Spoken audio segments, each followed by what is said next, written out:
Bueno, buenas noches, compañera. Mi nombre es Liz A. Hoy estoy al cargo de coordinar la junta. Le damos la bienvenida a nuestra compañera Mari Carmen, que nos va a compartir acerca del tema mi propósito de vida a través del programa de CODA. Gracias, Mari Carmen, y bueno, te dejo el micrófono para que puedas compartirnos durante 60 minutos. Bienvenida, gracias. Qué linda, muchas gracias. Gracias a ustedes por la invitación. Muy buenas noches.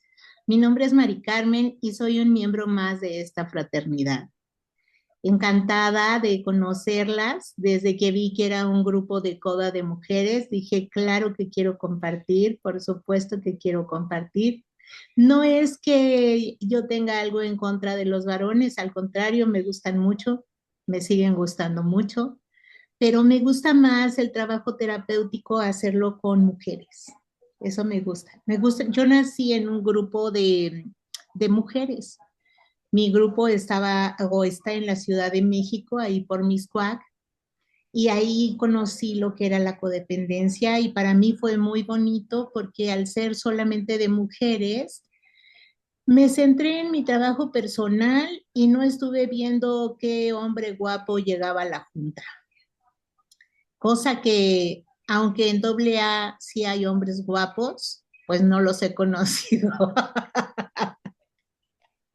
Solamente he conocido unos muy, muy buenos hermanos, muy buenas personas que me caen muy bien, lo mismo que de otras fraternidades.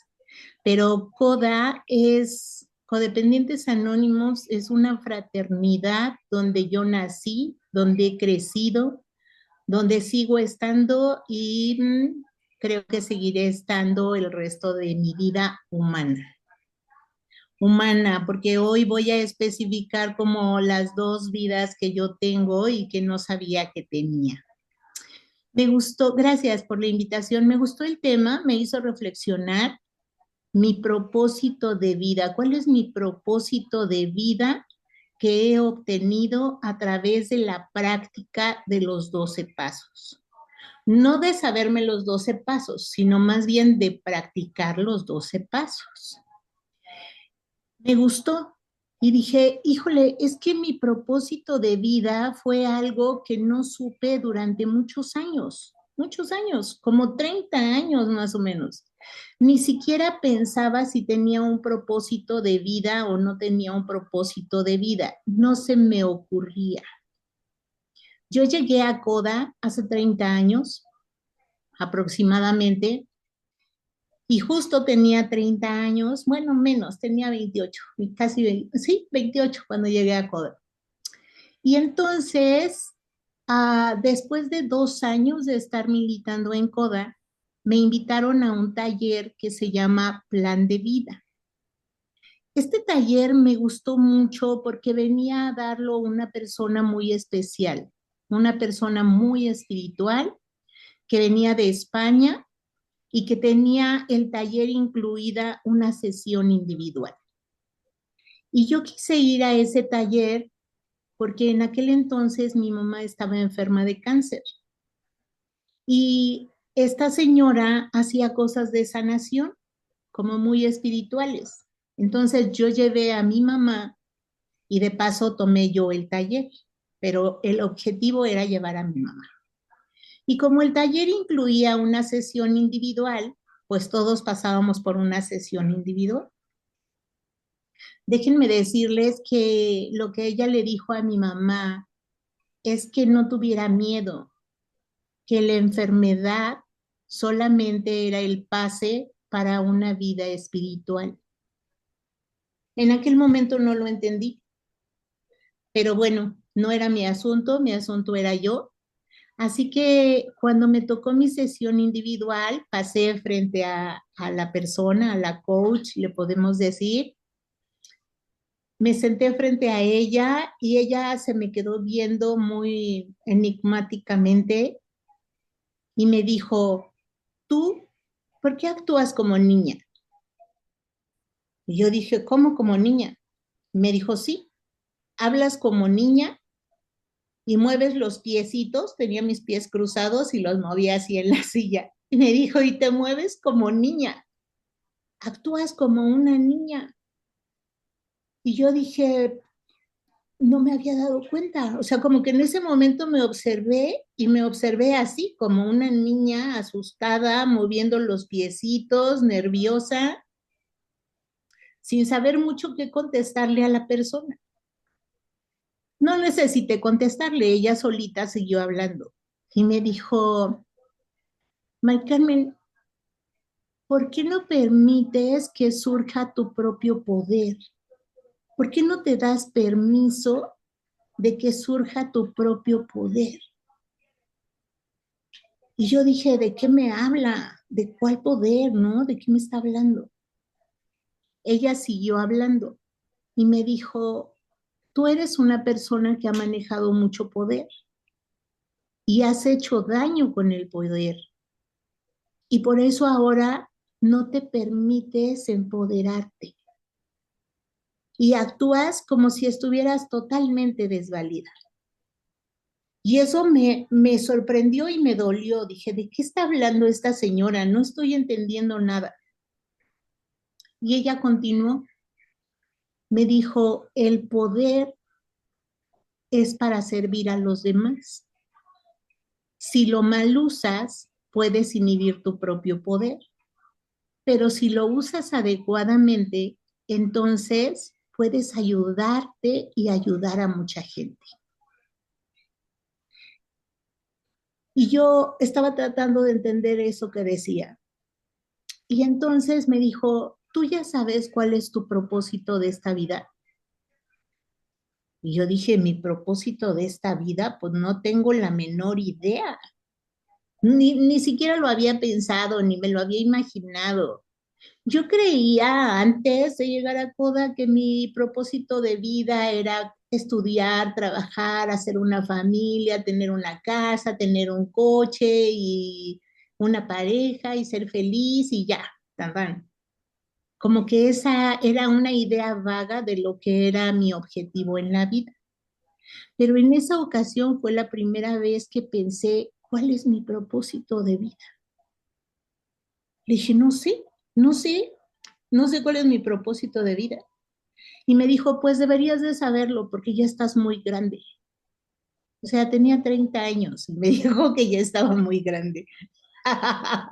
Y quizás sí, para saber el propósito de mi vida, dije, pues sí, quizás sí, ya estoy muy grande, pero no tengo idea de cuál sea mi propósito de vida. Lo que sí sabía es que me gustaría que mi propósito de vida tuviera que ver con mujeres. Eso sí lo sabía. Yo creo que por lo mismo que estaba en un grupo de mujeres, por eso estaba convencida de que mi propósito de vida tenía que ver con mujeres. Pero claridad no tenía. ¿Y cómo iba a tener un propósito de vida si yo no tenía vida? En ese preciso instante que estaba yo hablando con ella, apenas estaba aterrizando en Coda, tenía 2 años, más o menos. Y entonces, en ese tiempo, yo no conectaba con mi persona, yo no conectaba con mi existencia, yo no sabía lo que quería, yo no sabía lo que necesitaba, yo no sabía lo que sentía, yo no sabía lo que deseaba, yo no conocía nada de mí porque había estado totalmente perdida de mí misma. Mi vida hasta el tiempo que llegó a Coda había estado volcada en las demás personas. Estaba totalmente centrada en las demás personas, en ver a quién ayudaba, en mi familia, en mis hermanos, en la pareja, en mis amigas, en quien fuera. Mi atención estaba afuera, como toda codependiente, ¿verdad? Entonces, si me preguntaban en ese momento por mi propósito de vida, no lo sabía, porque no me veía a mí misma. Es decir, para mí misma yo no existía. Yo existía para los demás. Yo existía para ayudar, para resolver, para aconsejar, para cuidar, para manipular, para lo que quisieran los demás. Pero no existía para mí. Entonces dije, ¿cómo voy a saber mi propósito de vida si ni siquiera sé mis necesidades del día de hoy? Ni siquiera sé realmente qué necesito. Porque si en ese momento me hubieran preguntado, les habría dicho, necesito que él cambie. Eso es lo que necesito. Necesito que mi pareja cambie. Necesito que sea diferente. Necesito que se vuelva amable, caballeroso, cercano, delicado, tierno, amoroso, lindo. Eso hubiera dicho que era lo que quería, que era lo que necesitaba. Pero en realidad no sabía qué necesitaba yo, porque no había un contacto consciente conmigo. No tenía la menor idea. Imagínense a qué grado estaba desconectada de mí misma que yo decía que amaba a esa persona, cuando en realidad no tenía idea de lo que era el amor. Lo que tenía era una dependencia hacia esa persona. Y el sentimiento que esa persona me generaba era un sentimiento de lástima. ¿Oyeron bien? Lástima, no compasión. Compasión apenas la conocí. En aquel tiempo lo que sentía era lástima. Me daba lástima porque era una persona muy necesitada. Era una persona llena de carencias. Era una persona adicta. Era una persona sociópata. No solamente adicta, también era sociópata. También era violento. También era narcisista. Era una persona muy enferma. Pero yo no lo veía así, yo lo veía como pobrecito, es que necesita que alguien le ayude, que alguien le dé la mano, es que nadie lo ha querido realmente como yo, es que si él tuviera una oportunidad la vida sería distinta, es que en el fondo es bueno, en el fondo, muy en el fondo, muy en el fondo, pues es buena persona, pero en realidad era mi justificación que yo usaba para tratar de explicarme por qué me había relacionado con alguien tan enfermo, tan enfermo. No lo supe hasta que llegué a Coda y una madrina, que en paz descanse, me dijo, como en una escala del 0 al 10, ¿qué tan enferma está tu pareja? Y yo le dije, 11, Lupita, 11, o sea, está muy enfermo. Y me dijo, qué bueno que te das cuenta, Mari Carmen, porque si te relacionaste con él, quiere decir que tu enfermedad también está en un nivel 11. Y yo dije, enfermedad, pero ¿de qué hablas si yo estoy bien? Yo lo que quiero es ayudar a la otra persona. De hecho, por eso me quedé en Coda, porque me dijeron, si vas a Coda, vas a poder ayudar a tu hermano alcohólico. Y yo ahí vengo bien obediente, porque me dijeron ayudar y esa era la magia para que yo me quedara. Entonces yo decía que lo único que quería ayudar era ayudar a una pareja, que eso era todo lo que yo quería hacer. Entonces me di cuenta estando en Coda que yo tenía un problema y mi problema era tan severo como el problema del adicto al alcohol o a las drogas. Yo era adicta al control. Yo lo que necesitaba era controlar a otra persona. No lo decía de esa manera, decía yo quiero que él cambie, yo quiero que con mi amor logre que él sea diferente. Pero la traducción es yo lo que quiero es controlar la vida de otra persona, el pensamiento de otra persona, el sentimiento de otra persona, en general la vida de otra persona. ¿Y por qué quiero yo controlar la vida de otra persona? Porque creo en mi fantasía que si yo controlo la vida de otra persona, entonces voy a ser feliz. Y de alguna manera es cierto, porque como todos los adictos, al estar centrado en mi adicción, que es controlar a otros, me olvido de mí misma. Me olvido de mis sentimientos, me olvido de mi dolor, me olvido de mi vida, me olvido de mis problemas, me olvido de mi infancia, me olvido de todo. Lo único que pienso es, ¿me va a llamar? ¿No me va a llamar? ¿Estará él? ¿No estará él? ¿Se irá con otra? ¿No se irá con otra? O sea, todo mi pensamiento está afuera. Y al estar mi pensamiento afuera, obtengo un placer inmediato, como los borrachos. Al estar centrada en la otra persona, obtengo un placer inmediato. Pero como los borrachos, al rato quiero más control y más control y más control y más control, a un grado tal que la persona controlada quiere escapar de mí, se quiere ir. Y yo digo, ¿por qué se quiere ir si yo lo único que quiero es quererlo? Quizás porque se siente perseguido, acosado, manejado, manipulado, controlado, violentado, porque finalmente los intentos de control son violencia.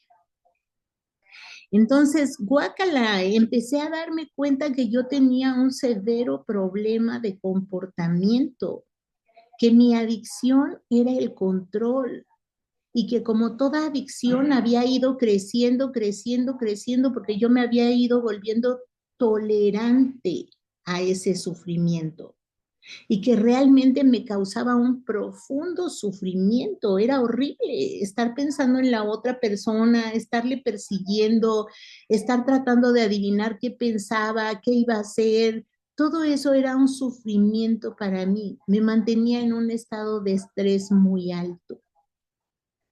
Y entonces hacía muchas cosas para tratar de que cambiara la otra persona. Y los 1558 intentos que hice no funcionaron. Siempre terminaba consumiendo, siempre terminaba igual el otro.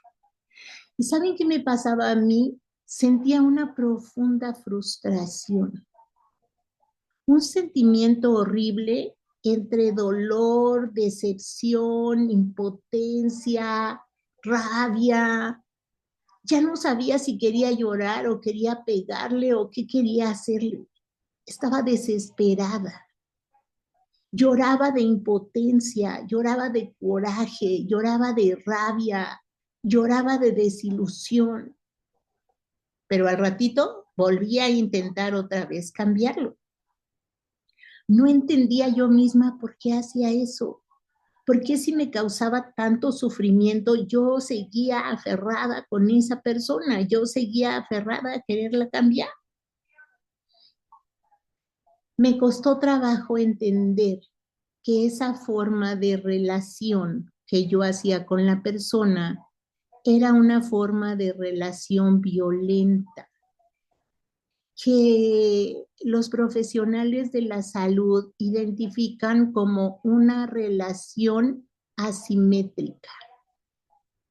Es decir, él me hacía una y yo le devolvía otra, él me hacía otra y yo le hacía otra, y así íbamos en una escalada simétrica, íbamos aumentando los niveles de violencia.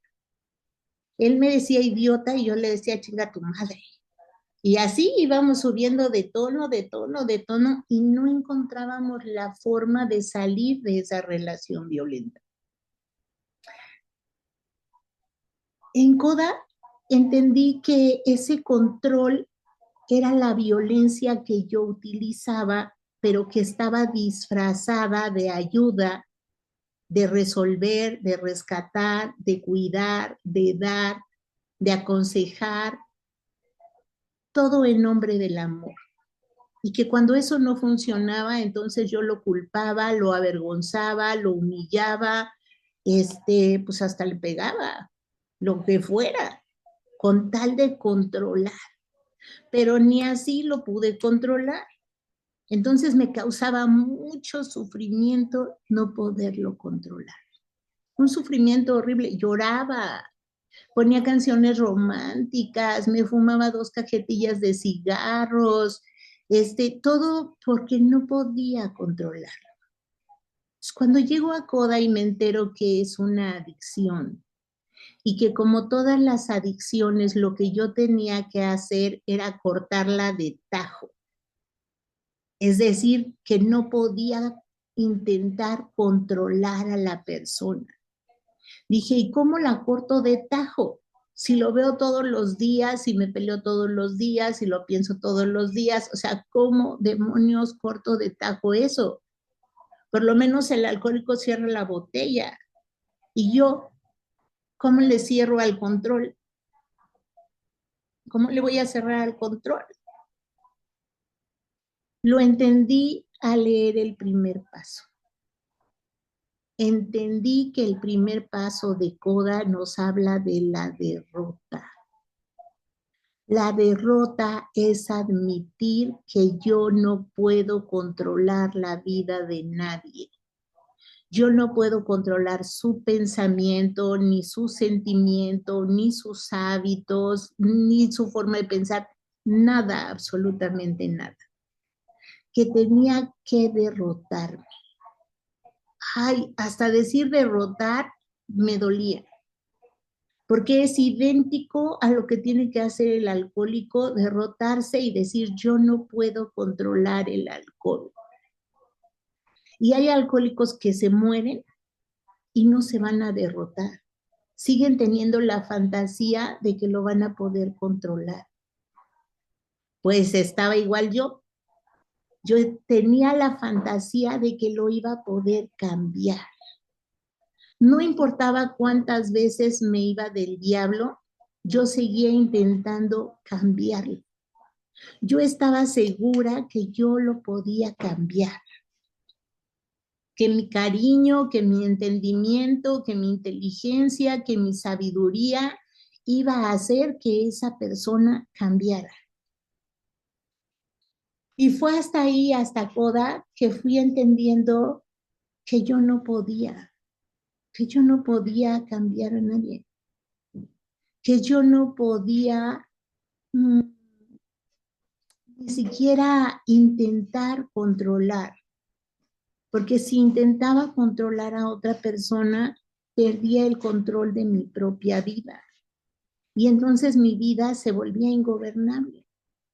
¿Y por qué se volvía ingobernable? Porque por estar centrada en la otra persona tratando de cambiarla, ya no estaba con la familia, ya no estaba trabajando al 100, ya no estaba con los amigos, ya no estaba estudiando, ya no estaba haciendo nada, ya no estaba haciendo nada con mi vida, solamente era él,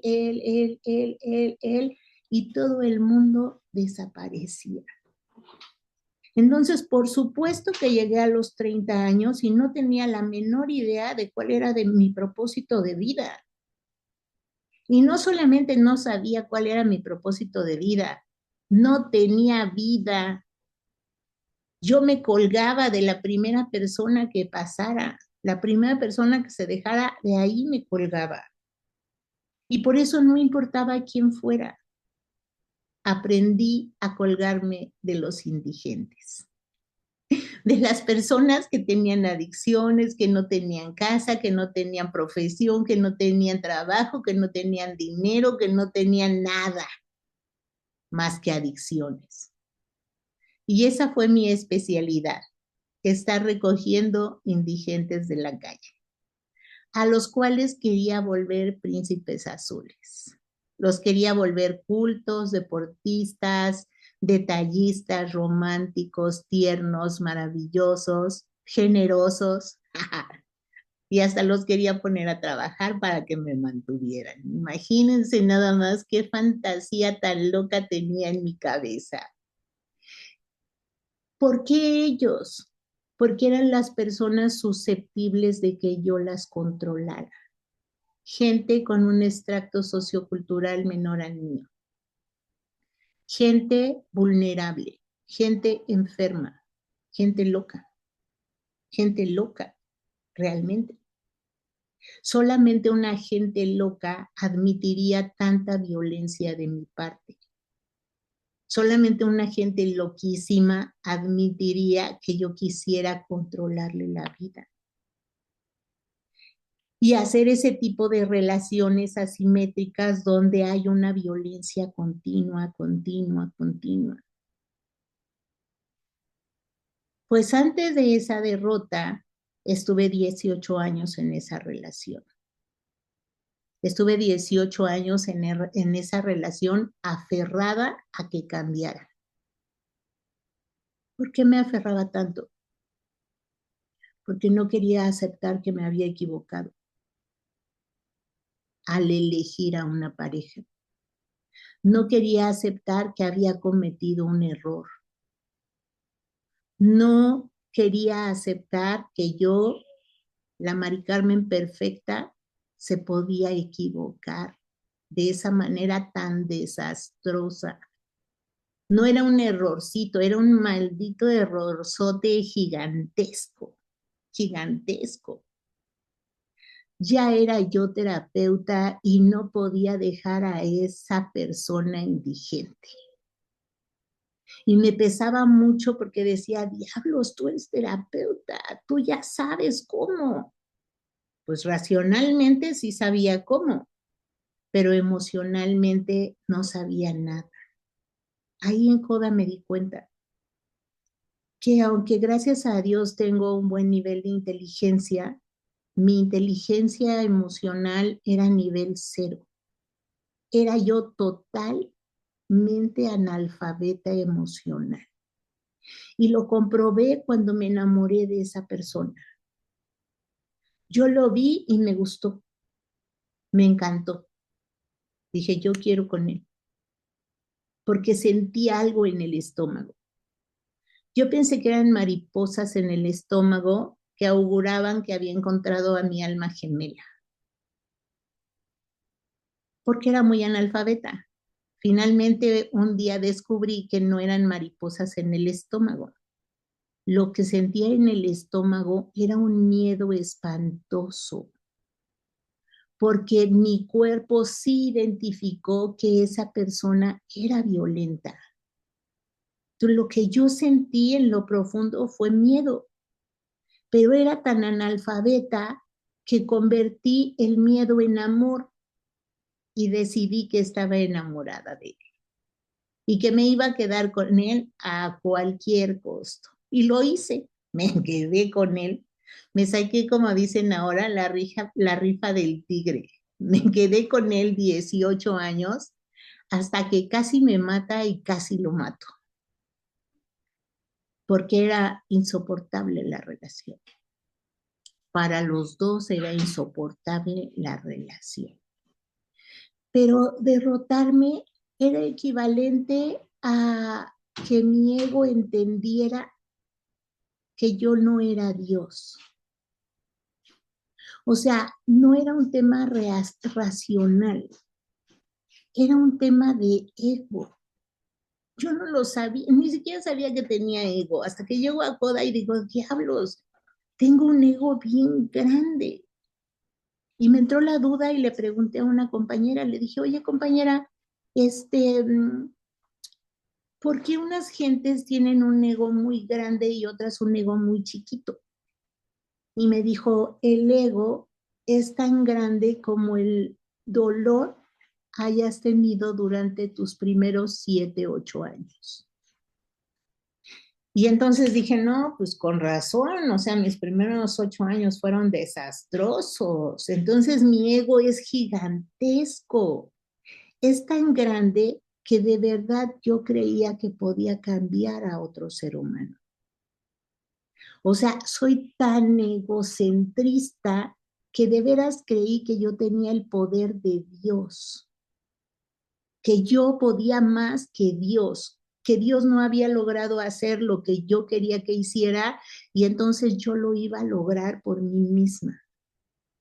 Así es el ego, esa parte de la mente que nace con nosotros y que nos hace creer una mentira acerca de nosotros. Mi ego decía, sí, tú lo puedes cambiar, esfuérzate, lucha, inténtalo otra vez, vas de nuevo, aviéntate, como si realmente yo fuera Dios, como si fuera todopoderosa. Y entonces me di cuenta que mi ego me había engañado durante esos 30 años. Todavía me engaña a los 60, menos, pero todavía me engaña. Pero a los 30 me engañaba horrible y de veras me hacía creer una mentira de la relación con los demás y una mentira de mí misma. Porque cuando el indigente no quería estar conmigo, yo decía, es que soy un error, es que no soy digna de ser querida, es que si ni el indigente me ama, pues entonces, ¿qué diablos me va a amar en el mundo? Si este maldito mugroso, adicto, loco, no me quiere, ¿quién diablos me va a querer? Debo ser una persona tan insuficiente, debo ser una persona tan fea, debo ser una persona tan desagradable, debo de ser tan mala persona que por eso ni este mugroso me quiere. Entonces era horrible porque me dolía el alma realmente. Creo que ahí cuando fue la derrota fue cuando literalmente me dolió el alma, pero me dolió el alma por ver la realidad. Me dolió el alma porque había vivido en una mentira acerca de mí misma y acerca de las otras personas y acerca de la vida y acerca de todo. Durante esos 30 años, mi ego tomó las riendas de la vida y empezó a dirigirla a donde le daba la gana, pero la iba dirigiendo a pura tarugada, iba chocando de un lado a otro, de un lado a otro, haciendo puras cosas tontas que no debería de hacer. Entonces, decirle a mi ego que estaba equivocado era muy difícil. Por eso me dolió, porque al crecer tanto mi ego, creció mi soberbia, crecieron todos mis defectos de carácter, mi orgullo, mi ira, todos, mi envidia, todos, horrible. Entonces, claro que derrotarme, decir no puedo, de verdad, no puedo controlar a otra gente, era profundamente doloroso.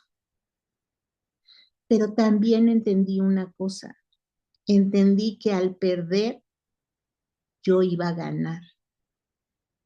Es decir, al decidir derrotarme y decir no puedo, de verdad no puedo, no he podido durante 30 años, no voy a poder ahora. En ese momento empecé a ganar porque empecé a tener paz.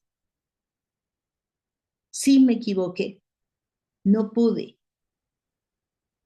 pero el beneficio es la paz y la tranquilidad que me da el no querer controlar a nadie más.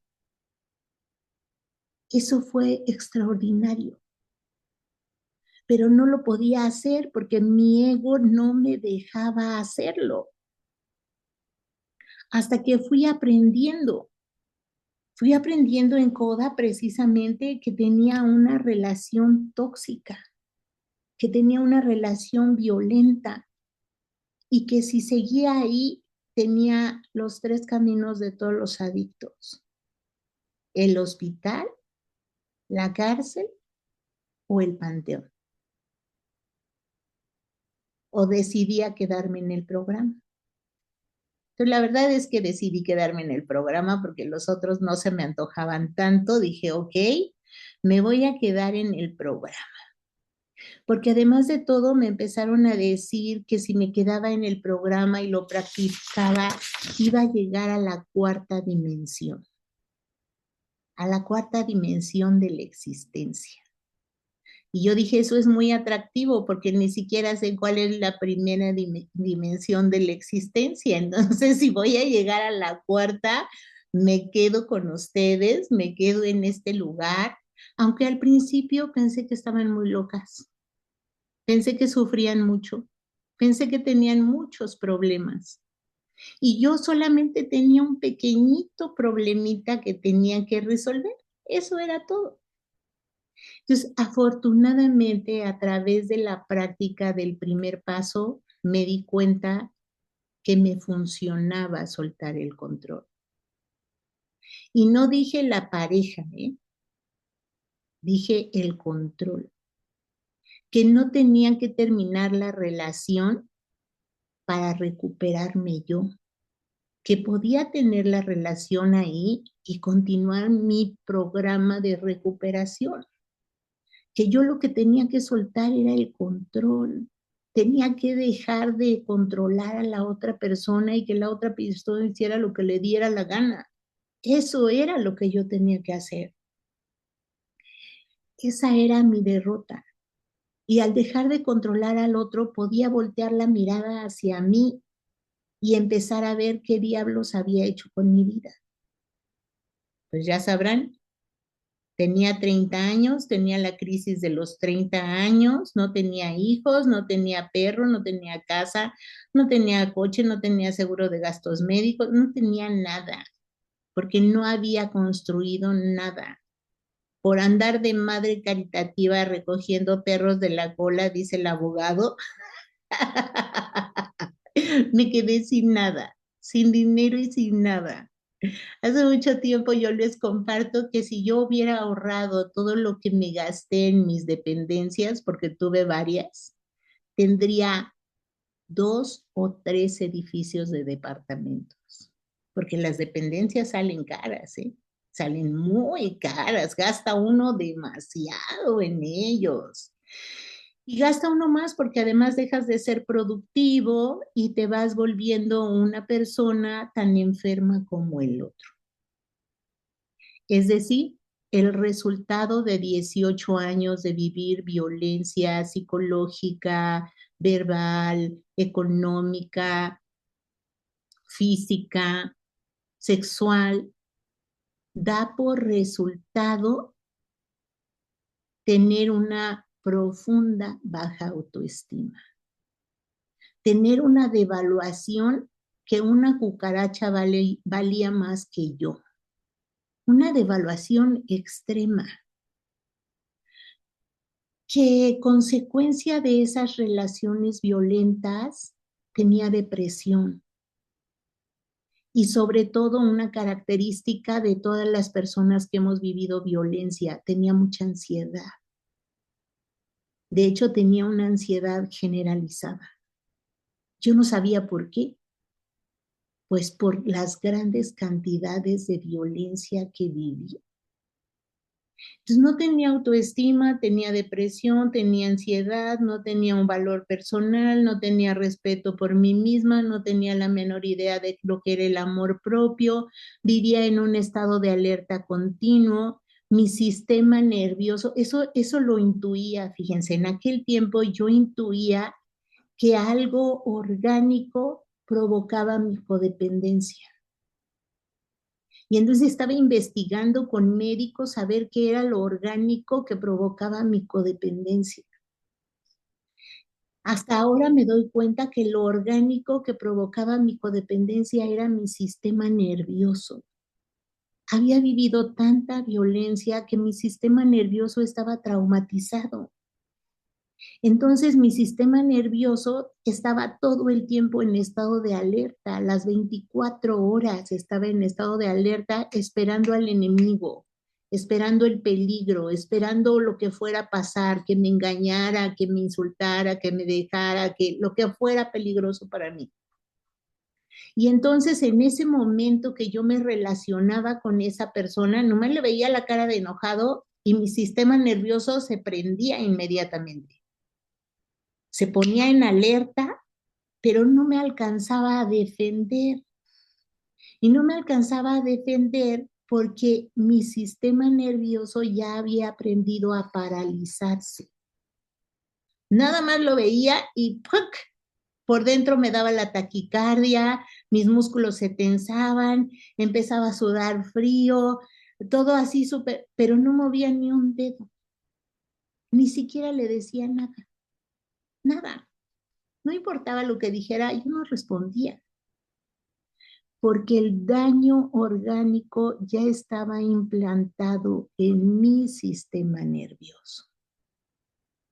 Entonces ahora estaba súper jodida. Mi sistema nervioso no servía, había daño psicológico, había trastorno depresivo, trastorno de ansiedad, Y sobre todo, compañeras, había mucho miedo. Yo pensaba que le amaba y me lo vendí muy bien. Y lo vendí a él también y a los demás también.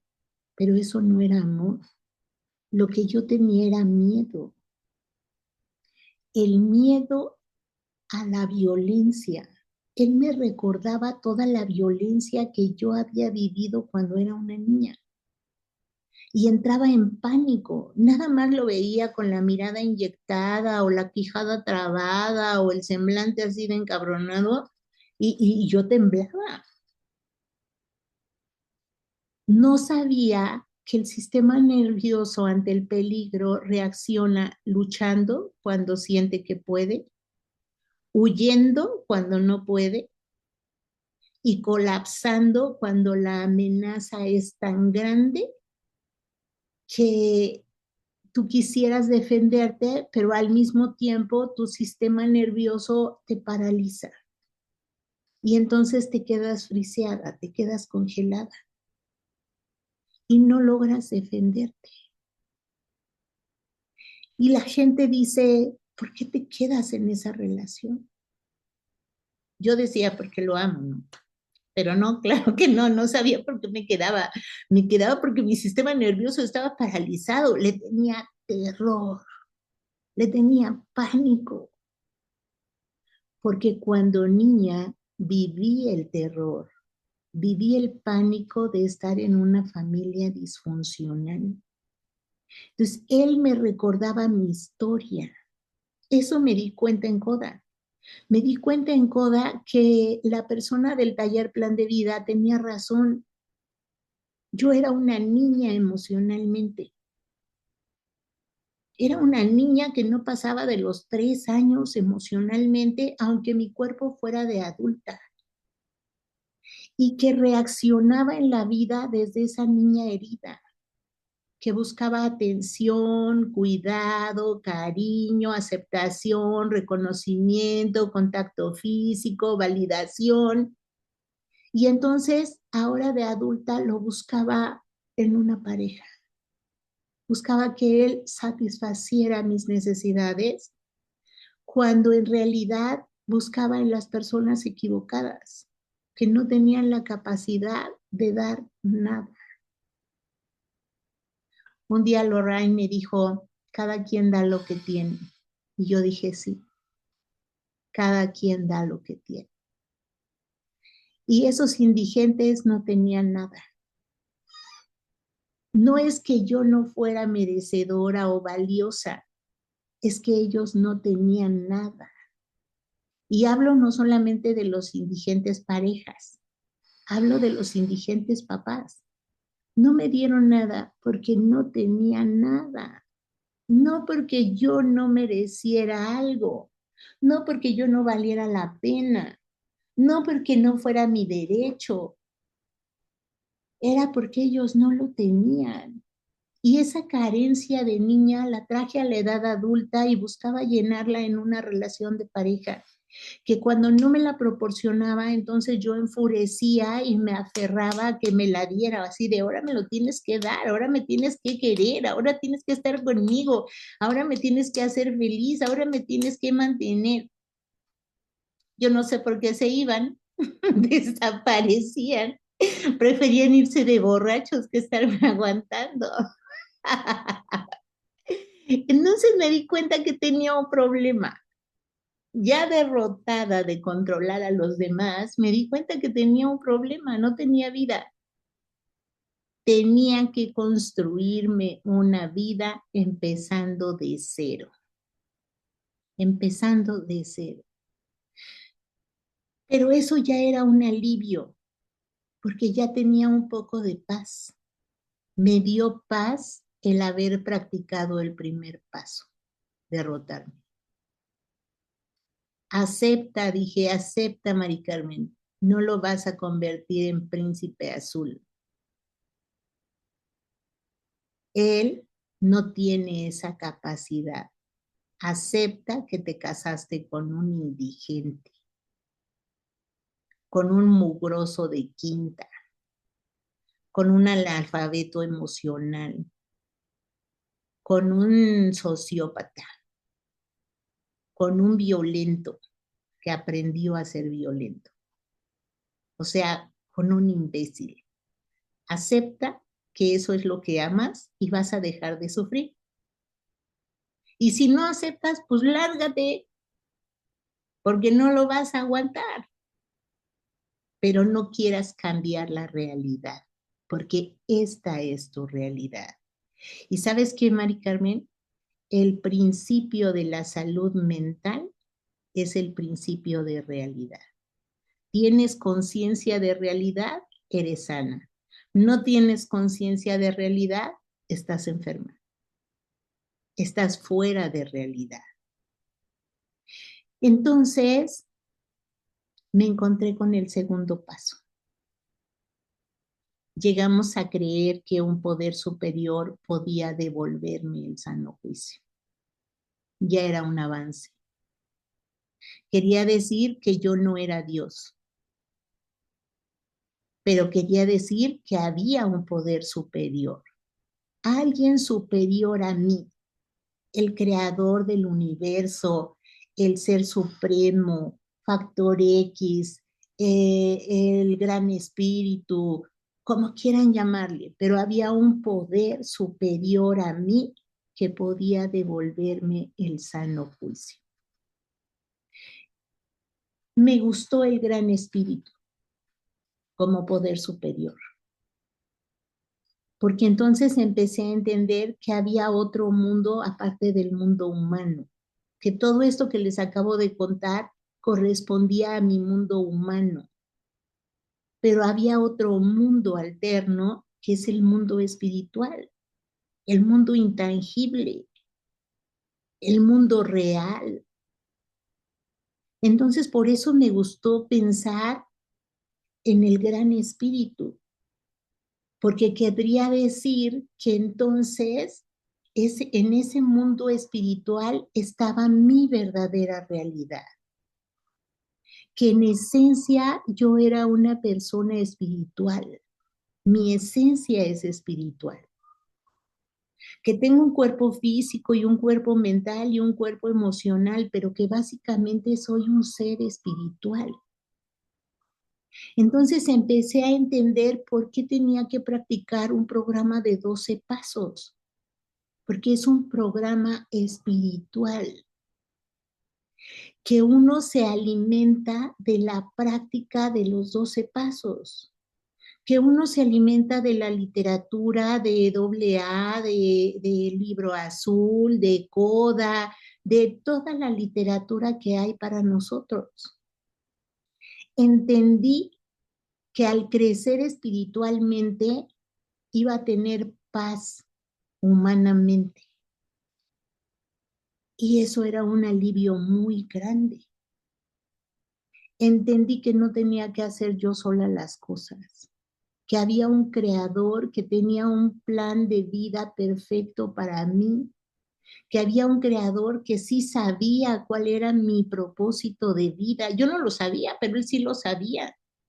Y que esta relación tóxica o este mundo de relaciones tóxicas solamente me habían servido para llevarme a un fondo de sufrimiento que me permitiera ver otra realidad, mi realidad espiritual, mi realidad intangible. Y que si yo practicaba estos pasos, yo iba a seguir creciendo espiritualmente, yo iba a seguir avanzando espiritualmente, pero para eso tenía que practicarlos. Tenía que practicarlos y así como el primer paso me había devuelto la paz que yo necesitaba, el segundo paso me dio la confianza de que sí hay alguien superior a mí que me puede devolver el sano juicio. No soy loca irremediable, tampoco soy pendeja como a veces podía llamarme, ni soy arrastrada, ni soy indigna. No soy nada de eso. Realmente eso es lo que pensaba mi ego. Pero mi parte espiritual sabe que hay otra realidad, esta realidad alterna que aunque no la puedo ver, empiezo a creer que existe. Y empiezo a creer que voy a sanar, que un día mi pensamiento va a ser lógico, que un día mis sentimientos van a ser acorde con mis pensamientos y acorde con mis palabras y acorde con mis acciones. Y que en ese momento que yo tenga esa congruencia, entonces me voy a sentir tranquila, voy a estar bien, pero ahorita no estoy bien, porque pienso una cosa, siento otra cosa, digo otra cosa y hago otra cosa, entonces estoy bien mal, estoy totalmente desequilibrada. Es decir, no tengo sano juicio. Mi pensamiento está distorsionado, mis emociones están confundidas, mis necesidades están como fuera de mi alcance, como que no las puedo ver, como, como que estoy tan fuera de realidad que estoy buscando donde no hay, como si buscara manzanas entre los magueyes. No voy a encontrar manzanas. ¿Será que no merezco las manzanas? No, sí merezco las manzanas, pero las manzanas no crecen en los magueyes. Estoy buscando el amor, pero el amor no está en la gente loca que se odia a sí misma. Estaba buscando en el lugar equivocado. Entonces podía recuperar mi sano juicio, podía retomar la vida, podía retomar mi forma de pensar, mi forma de sentir, podía ordenarme en todos los aspectos. Y entonces fui entendiendo que una parte muy importante era que tenía que enfocarme en el crecimiento espiritual. Y para eso había un tercer paso. Un tercer paso que dice, decidimos poner nuestra voluntad y nuestra vida al cuidado de Dios. Qué bonito es el tercer paso. Es una decisión consciente de dejar mi voluntad y mi vida al cuidado de Dios, porque lo que yo cuidé de mi vida no sirvió para nada, porque yo no sabía cuidarme, yo no aprendí a cuidarme, no sabía cómo hacer eso. Y voluntad no tenía. Mi voluntad estaba deshabilitada, porque mi voluntad tiene que ver con mi parte frontal del cerebro, donde son todas las funciones ejecutivas. Y esta parte frontal no funcionaba porque estaba totalmente contaminada con la parte emocional. Entonces estaba tan contaminada, tan distorsionada toda esa parte emocional que yo no tenía fuerza de voluntad. Entonces, si no tenía voluntad, tenía que recurrir a alguien que sí pudiera ayudarme a tener esa voluntad. La voluntad de dejar una relación destructiva. La voluntad de decir, Dios, yo no puedo. De verdad, yo no puedo. Si me dices que yo que quiero, pues yo me quiero quedar con él. No tengo voluntad para irme. Entonces necesito poner mi voluntad y mi vida al cuidado de Dios. Eso es muy difícil. Era muy difícil para mí, sobre todo porque yo tenía una idea muy equivocada de Dios. Yo crecí en la religión católica y aprendí que Dios era severo, era juicioso y me podía mandar al infierno en cualquier momento. Entonces no le iba a dejar mi vida ni mi voluntad a un Dios así. Estaría yo loca si se la dejaba. Lo que nunca me cuestioné es que solamente era una idea de quién era ese Dios, pero no había conocido otro Dios. No había investigado otras religiones, no había buscado en otros lugares, no tenía idea de cómo podía ser otro Dios. Eso lo fui aprendiendo en el grupo a través de los compartimientos. Aprendí que el Dios católico solamente era una idea de Dios, que en realidad Dios o el gran espíritu o el creador del universo no va a crear un universo para darle en la madre. No va a crear muchos seres humanos para hacerles la vida de cuadritos. O sea, eso es absurdo, eso es infantil. Que si hay un creador, si hay un gran espíritu, es para que seamos iguales a Él en esencia, que seamos seres espirituales con las mismas características que Él tiene, que seamos un pedacito de Dios en cada uno de nosotros.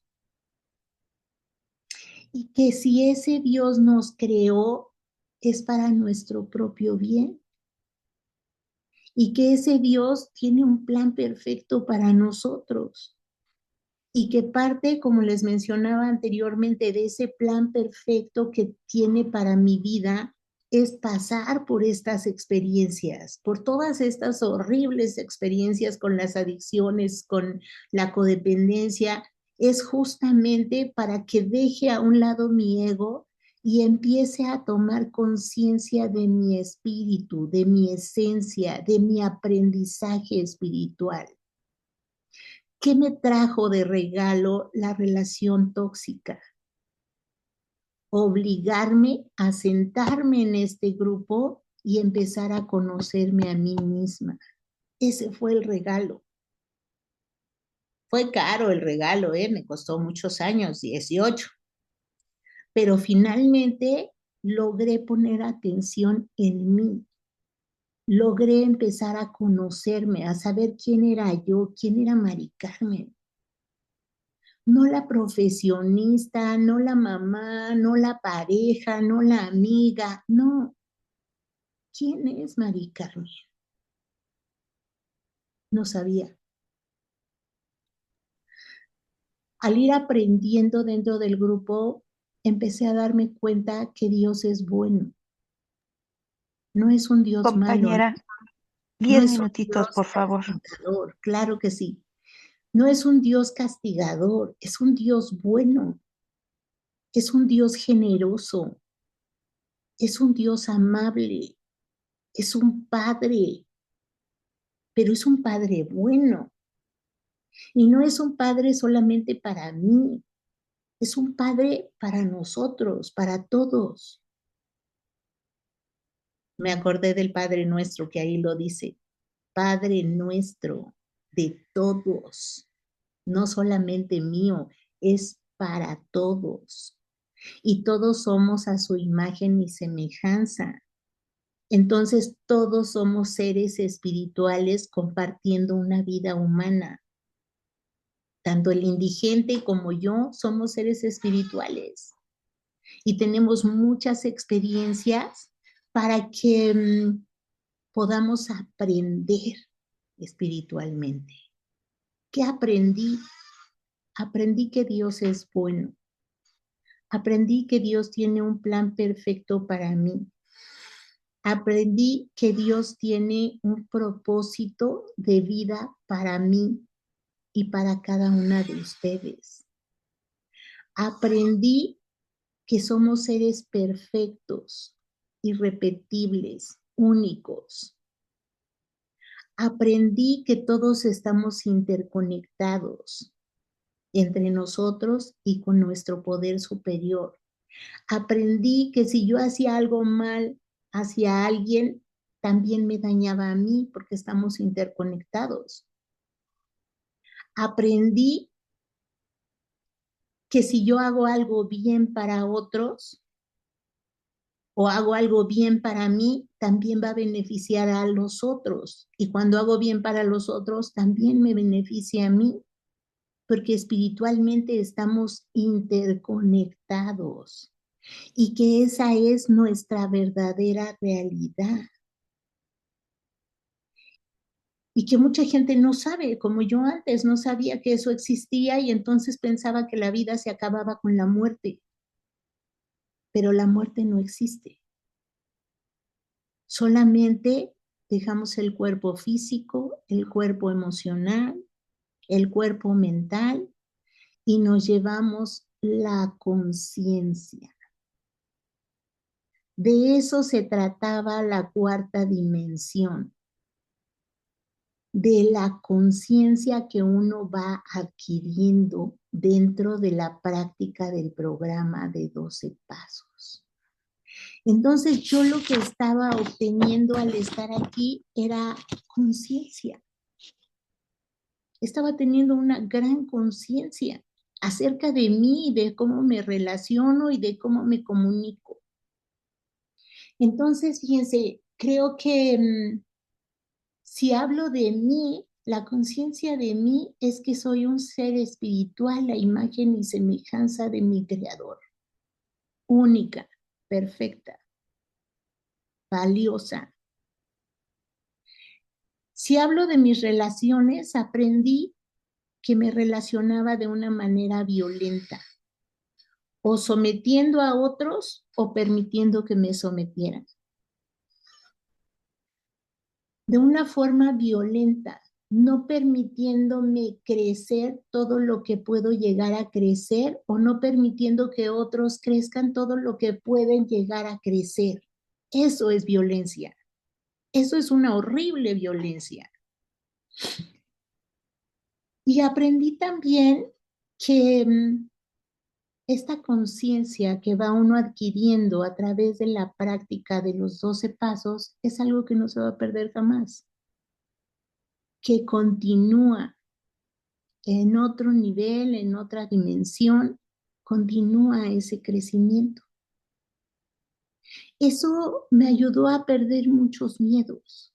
El segundo y el tercer paso lo que me dieron fue fe, creer en lo que no puedo ver, confiar en que lo mejor estaba por llegar.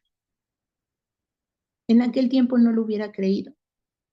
No hubiera creído lo que la vida me estaba proporcionando. Me estaba proporcionando cosas maravillosas, pero en ese momento no lo entendía.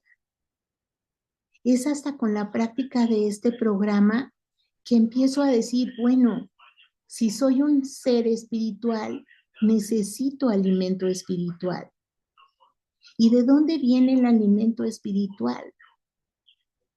Nos lo dice el 11º paso, a través de la oración y la meditación.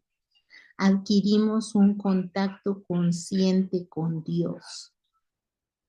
¡Qué padrísimo! A través de la oración y de la meditación. ¿Pero cómo se ora? Porque yo nada más me sabía el Padre Nuestro y el Ave María. De ahí en fuera, olvídenlo.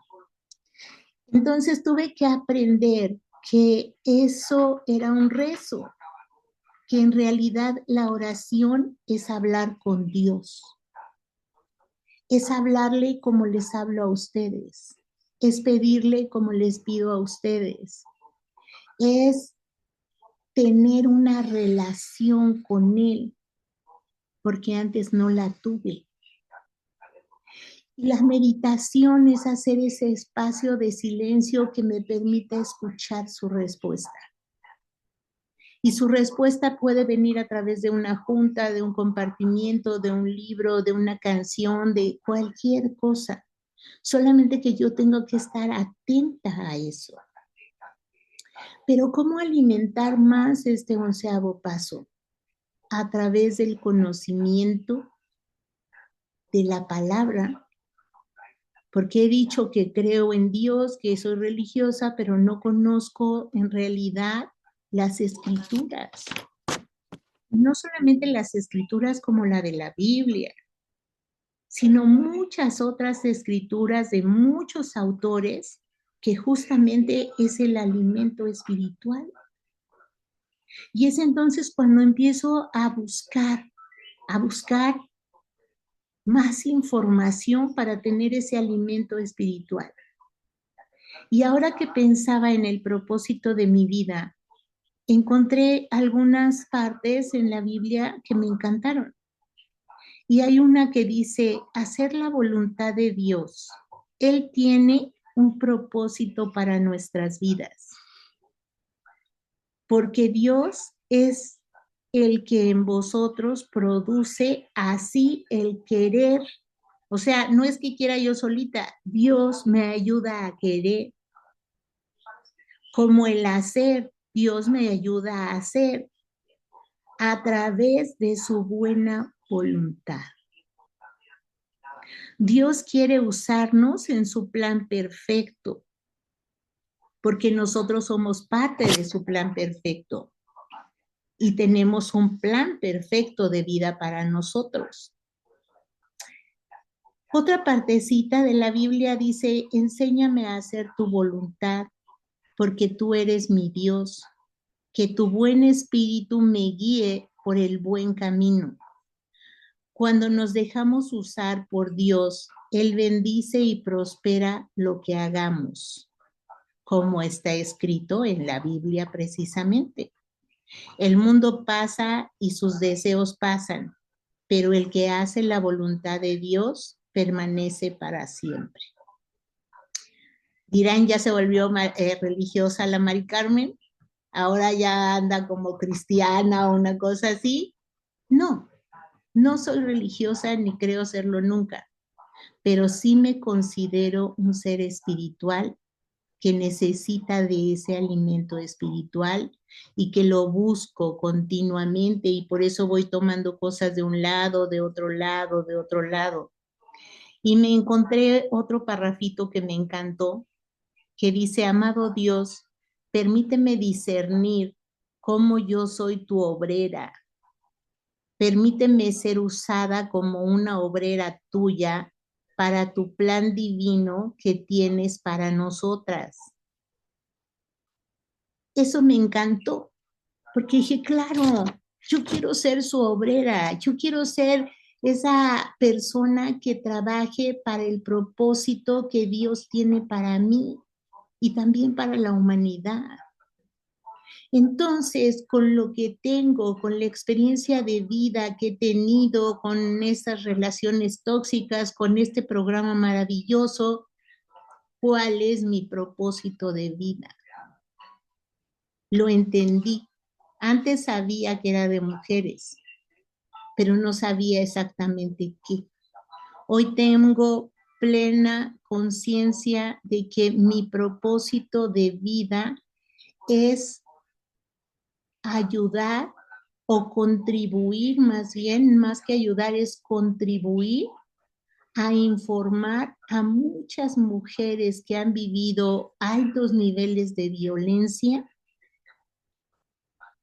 informarles cómo la violencia les afectó y cómo hacer para salir de esos niveles de violencia y encontrar la paz, la tranquilidad y la utilidad de su propia vida. No hay nada más frustrante para mí que trabajar con personas que han vivido violencia. Y no hay nada más enriquecedor para mí que poder servirles de algo. Así fue como a través de estar estos años en el grupo, me di cuenta que mi propósito de vida es ayudar a las mujeres que necesitan esa información, que necesitan salir de esa mentira y tener una vida plena, una vida feliz, una vida donde se sientan realizadas, una vida libre de violencia, donde logren ser todo lo que pueden ser y que nunca lo imaginaron hasta que lo están llevando a cabo. Entonces, eso enriquece a la gente, enriquece a Dios y me enriquece a mí, porque hace que yo me sienta útil, que yo me sienta plena. mi propósito de vida es servir como instrumento de Dios para que la gente que necesite esa ayuda la pueda tener. Entonces, pues estoy encantada con el tema. ¿Qué les puedo decir? Me aclaré al mismo tiempo que pensaba en lo que les iba a compartir y dije, sí, eso es lo que quiero. Ese es el propósito de mi vida. Decía Lupita, que fue la que abrió los grupos de CODA en México, decía Lupita, no somos vacas para solamente comer y dormir. Hay propósitos superiores. Y a mí me daba mucha risa lo que decía, pero tenía toda la razón. No está la vida limitada al mundo humano. Hay un mundo mucho más real y mucho más enriquecedor que es el mundo espiritual. Por eso necesitamos este programa espiritual para poder lograr lo que nosotros queremos lograr. Y este bienestar que ahora tengo, pues no es mío, es gracias a Dios, gracias a los grupos y gracias a todas las personas que como ustedes se conectan en cada reunión. A lo mejor ustedes no necesitan de mí, pero yo sí necesito de ustedes para llevar a cabo mi propósito, mi servicio, mi misión en la vida o como le quieran llamar. Y ya me voy a callar porque ya se me acabó el tiempo. Muchísimas gracias, Amanda. Gracias al grupo por haberme invitado a compartir. Bonita noche. Gracias, Mari Carmen, por lo que nos compartes. Bueno, vamos a pasar a la parte de las preguntitas y de los comentarios. Tenemos, no sé, si gusta alguna alzar su manita para hacer la pregunta. Voy a empezar a leerlas del chat. Y tenemos, ay, un segundito. Soy Arcelia. La pregunta que puedo hacer para dejarme, ¿qué puedo hacer para dejarme llevar por la intuición?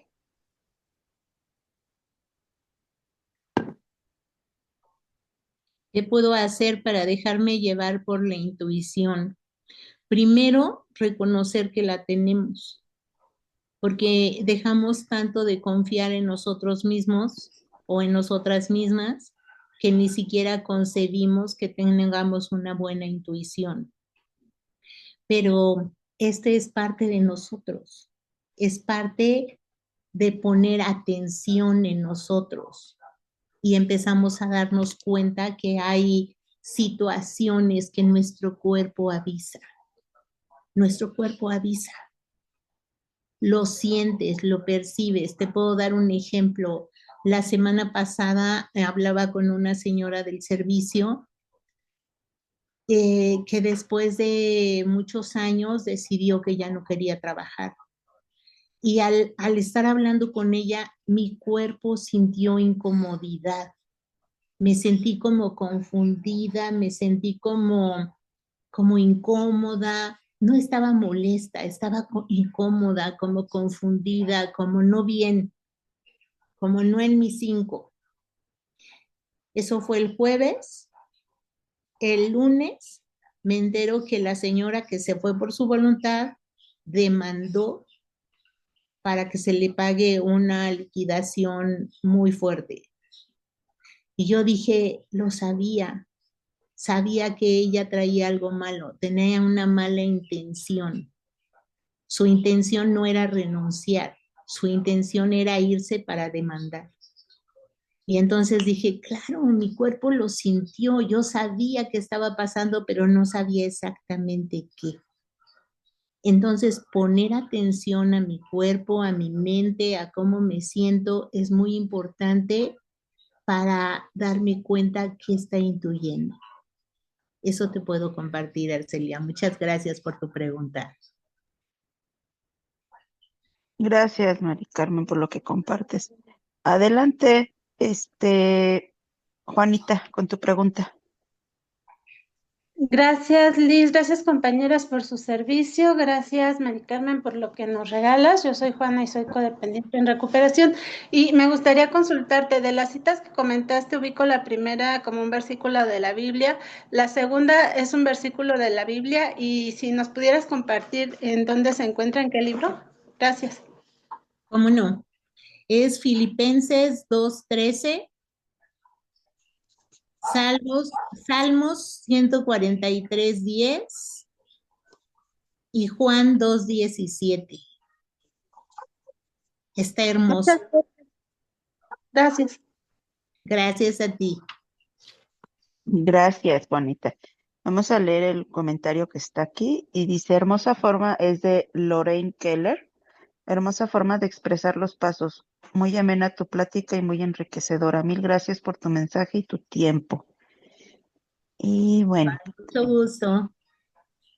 adelante, Karina, con tu...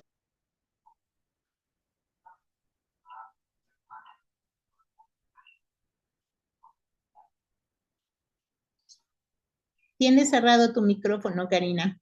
Karina. Muchas gracias, buenas noches. No había escuchado que ya me habían dado la palabra, compañeras, disculpe. Buenas noches. Pues como siempre es un agasajo, Mari Carmen, escuchar un compartimento tuyo. Creo que en esta ocasión, al igual que en las anteriores que te he escuchado, me he identificado con la mayoría de cosas que pues solo por hoy he escuchado. Mi pregunta para ti es, Am, ¿cómo fue ese proceso de poder encontrar tu propósito de vida? ¿Cómo lo vas descubriendo? ¿Qué claves o qué señales viste para poderte identificar de alguna manera o para poder saber qué era por ahí? Porque durante muchas ocasiones creo que yo he intentado buscar mi propósito de vida y me he metido por un lugar y por otro, pero tengo el defecto de carácter de la pereza y de que me desanimo muy rápido cuando comienzo un camino. Es muy fácil iniciarlo, pero me es muy difícil continuarlo y finalizarlo. Entonces, ¿cómo fue tu proceso en esa parte de encontrar tu propósito de vida? Si me pudieras pues explicar algo de buena voluntad. Con mucho gusto. Gracias. Con mucho gusto. Ahorita que me haces la pregunta, digo, ¿cómo fue mi proceso? ¿Cuál es la clave? Y dije, la clave es salirme de mi propio egoísmo y centrarme en las otras personas. Y para poder hacer eso, lo que me ayudó fue el servicio. Hacer servicio a otros, pasar el mensaje a otras mujeres que han vivido situaciones similares, informar sin esperar nada a cambio. Ese es el servicio. Ese servicio es lo que me dio la clave para poderme salir de mí y de toda mi situación y conmiseración y todo lo que tenga relación conmigo, de salir de mi propio ego y centrarme en las otras personas.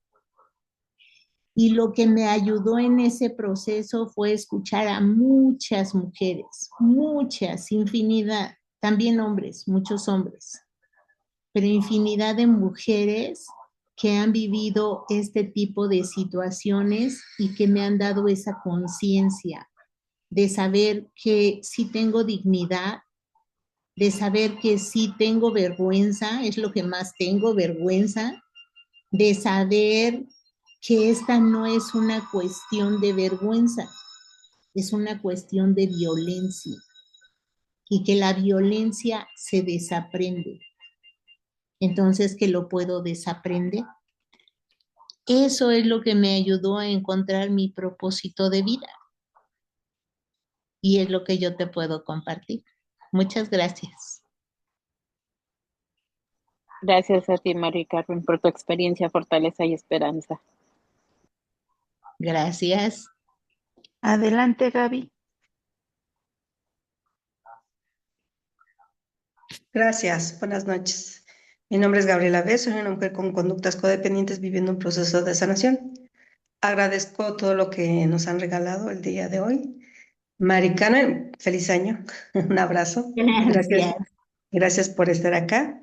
Fíjate que me impactó, me dolió hasta acá en el pecho cuando explicabas, ¿no? El control, una violencia y Ujú. se vuelve asimétrico, ¿no? Y cómo es tan sutil que hago, me haces y va, viene y yo con la fantasía de que estoy ganando, ¿no? Y qué enfermo, ¿verdad? Y qué doloroso, porque al final es engancharme, ¿no? De palabras, de actitudes, de conductas, ¿no? Hacia afuera, externas, y que yo, en la parte enferma, pues, quiero salir ganadora. Y qué doloroso reconocer que es una violencia asimétrica. Entonces eso me impactó, me dolió, dije, ay, no, qué horror. Bueno, y te agradezco por Bien. esa explicación. Y mi pregunta es, tú hablabas de una cuarta dimensión. En la cuarta dimensión, pues yo la he escuchado en otras fraternidades, pero nunca en CODA. Y, y me gustaría, si te es posible, ¿qué entiendes por la cuarta dimensión? Gracias, de buena voluntad. Con mucho gusto, Gaby. En efecto, en CODA no se habla de la cuarta dimensión porque CODA es una fraternidad muy joven en comparación con AA, que es donde se maneja más la cuarta dimensión. Pero es algo muy sencillo que yo no entendía al principio cuando llegué al grupo. Cuando llegué al grupo, Lupita decía, vas a seguir teniendo los mismos problemas, pero vas a aprender a verlos de una manera distinta. Y yo decía, qué chiste, entonces, si voy a seguir teniendo los malditos mismos problemas, ¿para qué me quedo? Pero no entendía que lo que cambia es la conciencia. Hay varios niveles de conciencia. Y en este cuarto nivel de conciencia encontramos los mismos problemas, pero aprendes a resolverlos en un estado de paz y de tranquilidad. Dejas de ver los problemas como problemas y aprendes a verlo como experiencias que la vida te regala para que crezcas espiritualmente. No es un problema como tal, es una experiencia que te va a ayudar a crecer y te va a ayudar a crecer tanto espiritualmente que vas a desapegarte de las situaciones y vas a sacar de la situación el aprendizaje. En vez de quedarte con el resentimiento, te vas a quedar con el aprendizaje. Es estar en la vida de una manera distinta, aprendiendo más que sufriendo. Y de ahí surge eso que también se maneja en AA, que es tener una vida útil y feliz, porque tienes otro nivel de conciencia que te saca totalmente de tu conmiseración, de tu ego, de tu malestar y te centra en tu nueva realidad. Y podríamos hablar muchas otras cosas más, pero básicamente es lo que en este momento te puedo compartir. Vivir de otra manera. Como cuando alguien como yo, que se quita los lentes y ve todo borroso, así como que andaba viendo la vida. Tener otro nivel de conciencia es aprender a ver la vida con otros lentes, donde la vas a ver totalmente clara, nítida, perfecta. Muchas gracias por tu No, pregunta, Gaby, a y ti, muy feliz año también. no, a ti, gracias. ¿Es como ver los toros desde la barrera o tu película desde afuera? Es ver tu película desde afuera y ver qué buena película tienes. Sí, apreciarla, claro. Gracias, un Así es, abrazo, a gracias. ti, un abrazo. Adelante, Viviana. Gracias. Buenas noches. Mi nombre es Viviana, soy una enferma codependiente. Mari Carmen, buenas noches. Un gusto de volverte a ver. Gracias. Dos cosas, Mari Carmen. Una, ¿qué es lo que yo tengo que tener en cuenta? Porque yo soy muy miedosa al dolor, no me gusta sentir el dolor. Cuando yo tengo que trabajar mi primer paso sobre todo mis apegos de una pareja que tengo, que cómo me da miedo la separación. Yo quiero dejarlo en paz, yo quiero no estarlo molestando, no quiero ser esa mujer violenta, controladora. Yo no quiero ser esa, pero ¿qué me debo de esperar de mi práctica de primer paso? Y la segunda es, ¿tú crees que entre tener una vida muy llena de abusos y de cuantas cosas, si uno llega a sanar en algún momento, ¿crees que nuestro propósito en general pudiera ser o debería ser o es servir a otro? Voy a empezar por la segunda. Sí creo que parte del proceso de sanación es servir a otros, porque quito el foco de mí, de mi vida, de mi sufrimiento, de todo lo que yo pasé, de mis enfermedades, de todas mis necesidades infantiles, quito el foco de ahí y pongo el foco afuera, en otros. Y inmediatamente, pero no lo pongo afuera de forma codependiente, no para obtener algo a cambio, no, lo pongo en otros para brindarle algo a los otros sin esperar absolutamente nada a cambio. Entonces, eso hace que empiece a dimensionar las cosas de una manera distinta. Por eso, claro que el servicio ayuda. El servicio de cualquier tipo, ¿eh? Yo lo mismo hago servicio en los grupos de boda, que en las casas hogar, o que en los orfanatos, o que con la gente de la tercera edad, o donde sea, donde a mí me hace sentir muy plena, es en el servicio con la gente que ha vivido violencia, que se enreda en este tipo de relaciones tóxicas por la violencia y por los efectos de la violencia. Entonces, sí considero muy importante para poder reducir mi propio ego hacer servicio. Y de esa manera también voy conociendo qué me gusta, en qué quiero enfocarme, qué es lo que quiero lograr, cuál es mi finalidad, qué me llena. Y eso está padre. Ahora recuérdame la primera porque ya se me olvidó. Ay, Del a primer paso. Santana, carajo, del primer paso. Yo debo de entender qué es lo que voy a vivir en emociones, en pensamientos, para poderme desapegar y dejar de estar chupándole la existencia y querer controlarle a mi pareja. Cuando ya lo dije, cuando dejas de controlar es como cuando un borracho deja de beber. Empiezas a sentir. Lo que no nos gusta es sentir, no nos gusta el dolor. Pero si bloqueamos el dolor, también bloqueamos el bienestar, también bloqueamos la alegría, también bloqueamos la compasión. Cuando bloqueamos la emoción, bloqueamos todas las emociones. Entonces, ¿por qué no nos gusta? No nos gusta porque vivimos mucho dolor. Casi no lo aguantábamos, sobre todo en la niñez, pero ahora en la vida adulta sí lo aguantamos. Entonces, ahora tenemos que aprender a aguantar esas emociones, porque solo son emociones. No van a acabar con nosotros, no nos van a comer, no van a hacer nada, solamente son emociones.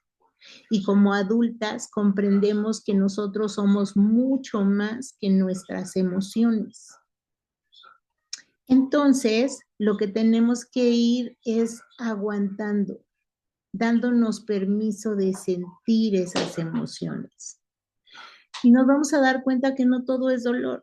Hay una parte que es dolor, hay una parte que es miedo, hay una parte que es culpa, hay una parte que es vergüenza, hay muchas emociones.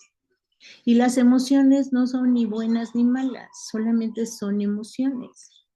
Y al sentirlas, validarlas y exteriorizarlas, desaparecen. Entonces un día va a desaparecer ese dolor. Vas a tener los recuerdos, pero sin el dolor. Y entonces estarás sanando. Y de esa manera dejamos de fastidiarle la vida al de al lado, al pobre indigente. Muchas gracias, Viviana. No, gracias a ti, Mari Carmen, de veras muy amable. Gracias, Viviana. Vamos a leer lo del chat. Joana dice, gracias, Mari Carmen, por todo lo que nos compartes. Y tenemos una pregunta de Caro Z. ¿Podrías compartirnos, aparte de los pasos de vida como los principales 1, 2, 3, cuáles fueron tus herramientas para desapegarte, vivir el proceso de sanación y llevar a cabo tu propósito? ¿Tuviste recaídas?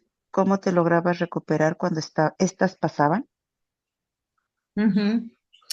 Mis herramientas, aparte de los pasos, no solamente los 3 primeros, los 12, me sirven al día de hoy. Aparte de los pasos, prontamente les hablo de 1 año y medio más o menos. Entré a cursos, entré a talleres, entré a terapia, fui al psiquiatra, tomé antidepresivos, regresé a la escuela, me metí a trabajar en una clínica de adicciones, también me ayudó mucho esa herramienta. Seguí tomando cursos de autoestima. Me di cuenta que tenía mucha resiliencia. Tengo una madrina desde que llegué hasta el día de hoy que sigue siendo extraordinaria en mi vida. Entonces el amadrinamiento también me ayudó. Escribo mucho, escribo muchas cosas para sacar lo negativo y también para hacer oración y aprender a tener un mayor contacto consciente con Dios. Leo la Biblia, Anthony de Melo, budistas, lo que sea que alimente mi espíritu. ¿Qué más hago? Me mantengo en contacto con los grupos todo el tiempo, por lo menos una junta a la semana estoy presente. Si puedo 2 o 3, mejor. Leo la literatura de Coda y también la de AA. El libro azul es fundamental para mi recuperación. Hago meditación, más bien mindfulness. ¿Y qué otra cosa más? Y me gusta mucho escuchar a las personas nuevas. Eso me ayuda mucho. Porque cuando escucho a una persona que llega aquí por primera vez, me recuerda perfectamente cómo llegué yo, cómo vivía, cómo sentía.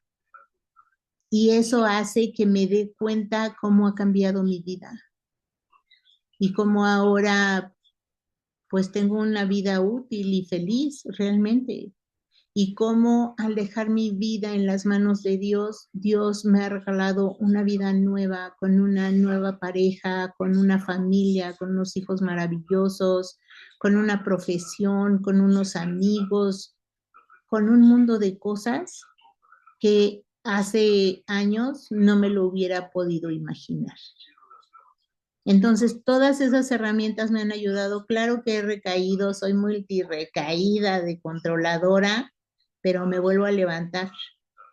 Me vuelvo a levantar y uso las mismas herramientas hasta el día de hoy. Eso que utilicé antes es lo mismo que hago al día de hoy. Gracias. Gracias, Mari Carmen. Bueno, tenemos otra. De Fer, dice, ¿qué te ayudó a voltearte a ver? ¿Cómo te pusiste a ver a ti misma y enfocarte en ti misma, validarte, creer en ti, trabajar en uno mismo y crecer espiritualmente, emocional y físicamente? ¿Qué me ayudó a voltearme a ver? El sufrimiento de querer cambiar a una persona que no quería cambiar. Me dolía eso, era un sufrimiento espantoso. La pasé muy mal. La pasé tan mal que por eso me quedé aquí.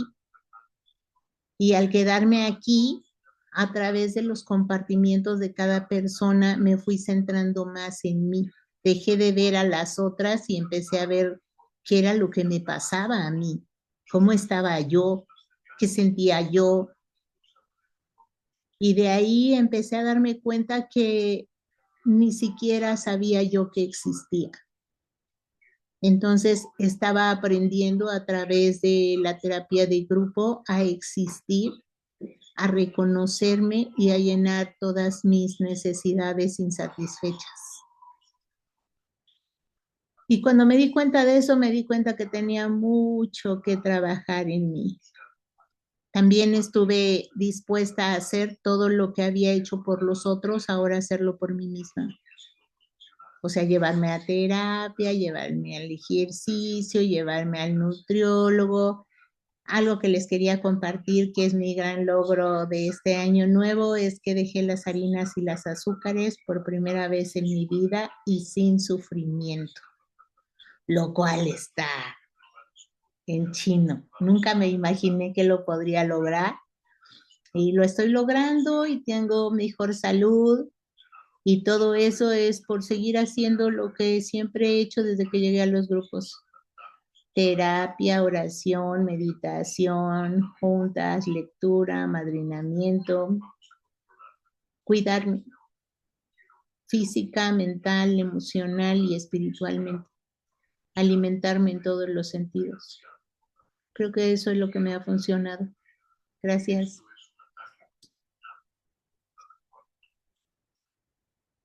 Gracias, Mari Carmen. Y tenemos otra que dice de Tzani, cómo desprender la violencia? ¿Cómo desaprender la violencia? ¿Qué te sirvió para bajarle a la ira? Ok, ¿cómo desaprender la violencia? Pues lo primero que me sirvió fue identificar la violencia. Y les decía hace rato que violencia es todo aquello que no permite que una persona pueda desarrollar todo su potencial. Entonces me di cuenta de que vivimos en una sociedad donde se fomenta mucho la violencia, se naturaliza la violencia y se hace invisible la violencia. Entonces que teníamos que hablar de violencia para empezar a ver la violencia y empezar a erradicarla y hacer justamente lo contrario. Una relación de compasión para conmigo y para con las demás personas. Una relación de no violencia. Eso fue lo que me ayudó. Investigar mucho sobre violencia y seguir trabajando sobre mis comportamientos violentos. Gracias. Gracias, Mari Carmen. Y ya por último vamos a hacer esta última preguntita. Dice, hola, gracias mil por el compartimiento tan amable. Gracias, Mari Carmen. Gracias, compañeras. Una pregunta. ¿Cómo lograr amar a mis compañeras que me encuentro en los servicios? Encuentro a algunas que me reflejan mis propios defectos de carácter, avaricia, control, ira, resentimiento, rechazo, violencia. ¿Cómo amar a mis compañeras? Yo estaba pensando, ¿y para qué quieres amarlas? Con que las soportes ya es suficiente. Están locas, son controladoras igual, jugadas en el servicio, llenas de defectos de carácter como yo. No tengo que amarlas, puedo odiarlas, malditas viejas controladoras locas, pero me están enseñando muchas cosas. Y el día que termine de aprender acerca de mí, yo creo que el sentimiento de amor va a ser natural.